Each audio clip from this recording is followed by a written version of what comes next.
Sebagai seorang komunikator sains, saya telah menghabiskan hidup saya mencoba membuat ide-ide kompleks menjadi mudah dipahami.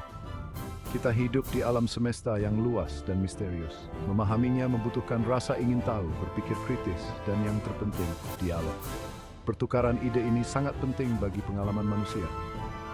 Selama berabad-abad, kita telah berkumpul di sekitar api unggun, di kedai kopi, dan di meja seminar, berbagi cerita dan memperdebatkan perspektif. Dialog memicu inovasi, ini menumbuhkan empati, ini mendorong kemajuan. Hari ini kita berdiri di puncak era baru yang didorong oleh kekuatan transformatif kecerdasan buatan. AI memiliki potensi untuk merevolusi cara kita berkomunikasi, belajar, dan berinteraksi dengan dunia di sekitar kita. Hal ini terutama berlaku di bidang pendidikan, di mana dialog digital yang didukung oleh AI siap untuk membentuk kembali lanskap pembelajaran. Bayangkan sebuah dunia di mana setiap siswa memiliki akses ke tutor AI yang dipersonalisasi. Sebuah dunia di mana belajar adalah percakapan yang menarik dan dinamis. Inilah masa depan yang dijanjikan oleh dialog digital. Sistem pendidikan kita saat ini seringkali tidak sesuai dengan potensinya. Siswa tidak tertarik. Mereka terpaku pada layar, tetapi bukan layar yang memicu rasa ingin tahu dan pemikiran kritis. Statistiknya mengkhawatirkan. Jajak pendapat Gallup menemukan bahwa hanya 36% siswa di AS yang terlibat di sekolah. Kurangnya keterlibatan ini memiliki konsekuensi dunia nyata. Ini mengarah pada prestasi akademik yang lebih rendah, potensi penghasilan yang berkurang, dan rasa tujuan yang berkurang. Masalahnya melampaui ruang kelas. Di tempat kerja, kita menghadapi krisis keterlibatan yang serupa. Karyawan merasa terputus, yang menyebabkan penurunan produktivitas dan inovasi. Ketidakpedulian ini memiliki dampak bagi manusia.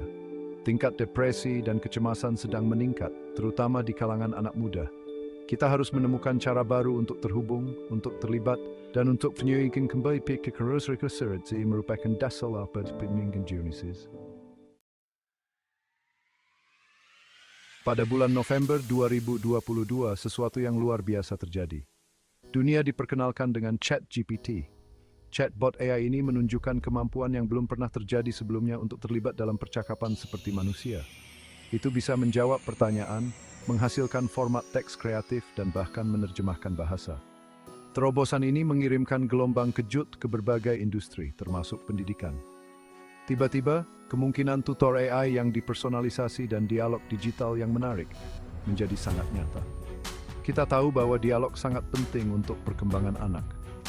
Anak-anak belajar melalui interaksi, melalui mengajukan pertanyaan dan menjelajahi berbagai perspektif. AI memiliki potensi untuk menyediakan jenis pengalaman belajar interaktif yang dipersonalisasi ini dalam skala besar. Kekuatan dialog dalam pendidikan bukanlah hal baru. Socrates, filsuf Yunani kuno, menyadari hal ini berabad-abad yang lalu. Dia percaya bahwa pembelajaran sejati terjadi melalui proses tanya-jawab dan dialog. Metode Socrates ini membentuk dasar pendidikan Barat. Namun, di suatu tempat di sepanjang jalan, kita menyimpang dari model ini. Revolusi industri memunculkan model pendidikan pabrik.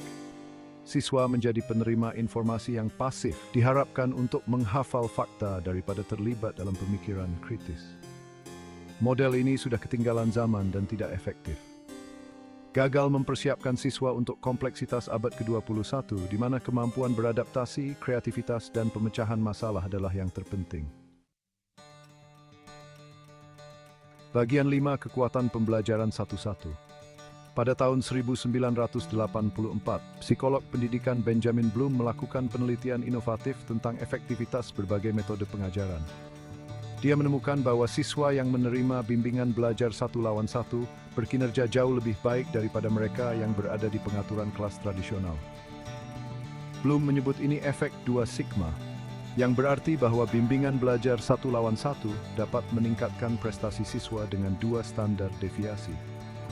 Pendekatan yang dipersonalisasi ini memungkinkan instruksi yang disesuaikan, umpan balik langsung, dan tingkat keterlibatan yang lebih dalam.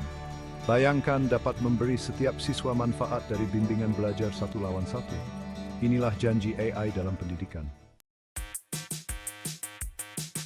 Bagian 6, AI beraksi, transformasi tempat kerja. Potensi transformatif AI melampaui ruang kelas. Di tempat kerja, AI sudah digunakan untuk mengotomatiskan tugas, meningkatkan efisiensi, dan meningkatkan pengambilan keputusan. Perusahaan seperti PwC menggunakan chatbot yang didukung AI untuk memberi karyawan akses instan ke informasi dan dukungan. Ini membebaskan sumber daya manusia untuk tugas-tugas yang lebih kompleks dan strategis. Platform pembelajaran online seperti Academy memanfaatkan AI untuk mempersonalisasi jalur pembelajaran dan memberi siswa umpan balik yang ditargetkan. Teknologi pembelajaran adaptif ini memastikan bahwa siswa ditantang dengan kecepatan mereka sendiri dan dengan cara yang paling sesuai dengan gaya belajar mereka. Bagian 7, kebangkitan tutor AI.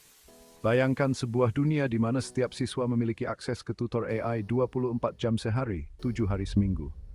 Tutor ini dapat memberikan pelajaran yang dipersonalisasi, menjawab pertanyaan, menawarkan dorongan, dan melacak kemajuan. Ini bukan lagi fantasi futuristik, tetapi kenyataan nyata yang dapat dicapai. Chatbot yang didukung AI seperti ChatGPT sudah dapat berfungsi sebagai tutor yang belum sempurna. Mereka dapat memberikan penjelasan, menghasilkan soal latihan, dan bahkan menilai esai. Seiring dengan kemajuan teknologi AI, kemampuan ini akan menjadi lebih canggih dan personal. Tujuannya bukan untuk menggantikan guru manusia, tetapi untuk meningkatkan kemampuan mereka dan memberi siswa dukungan yang lebih individual. Bagian 8, memberdayakan pikiran dengan AI. Di luar aplikasi khusus dalam pendidikan dan tempat kerja, AI memiliki kekuatan untuk memberdayakan individu dengan cara yang luar biasa. Bayangkan sebuah dunia di mana hambatan bahasa diatasi dengan mudah melalui alat penerjemahan yang didukung AI. Bayangkan individu penyandang disabilitas mendapatkan kemandirian dan akses yang lebih besar melalui teknologi AI yang membantu. Bayangkan pengalaman belajar yang dipersonalisasi yang disesuaikan dengan kebutuhan dan gaya belajar individu, menumbuhkan kecintaan belajar yang bertahan seumur hidup. Inilah potensi pemberdayaan AI bila digunakan secara etis dan bertanggung jawab. Bagian 9. Pertimbangan etis dan masa depan AI. Seperti halnya teknologi transformatif, kita harus mendekati pengembangan dan penerapan AI dengan pertimbangan yang cermat. Kita harus memastikan bahwa AI digunakan secara etis, bertanggung jawab, dan dengan cara yang bermanfaat bagi seluruh umat manusia. Kita harus mengatasi kekhawatiran tentang bias dalam algoritma, privasi data, dan potensi penggantian pekerja manusia. Dialog terbuka dan kolaborasi antara pembuat kebijakan, pendidik, teknologi, dan publik sangat penting untuk menavigasi masalah-masalah kompleks ini. Masa depan AI tidak ditentukan sebelumnya. Ini adalah masa depan yang kita bentuk melalui pilihan yang kita buat hari ini. Bagian 10, revolusi dialog. Kita berdiri di awal era baru, era di mana dialog digital yang didukung oleh AI memiliki potensi untuk mentransformasi pendidikan dan memberdayakan pikiran. Sudah waktunya untuk beranjak dari model pendidikan pabrik yang sudah ketinggalan zaman dan merangkul masa depan di mana pembelajaran dipersonalisasi, menarik, dan didorong oleh kekuatan dialog. Ini bukan hanya tentang teknologi, ini tentang menyalakan kembali percikan rasa ingin tahu, mendorong pemikiran kritis, dan mempersiapkan siswa untuk tantangan dan peluang abad ke-21. Ini tentang menciptakan dunia di mana setiap orang memiliki kesempatan untuk mencapai potensi penuh mereka. Mari kita rangkul revolusi dialog dan buka masa depan yang lebih cerah untuk semua.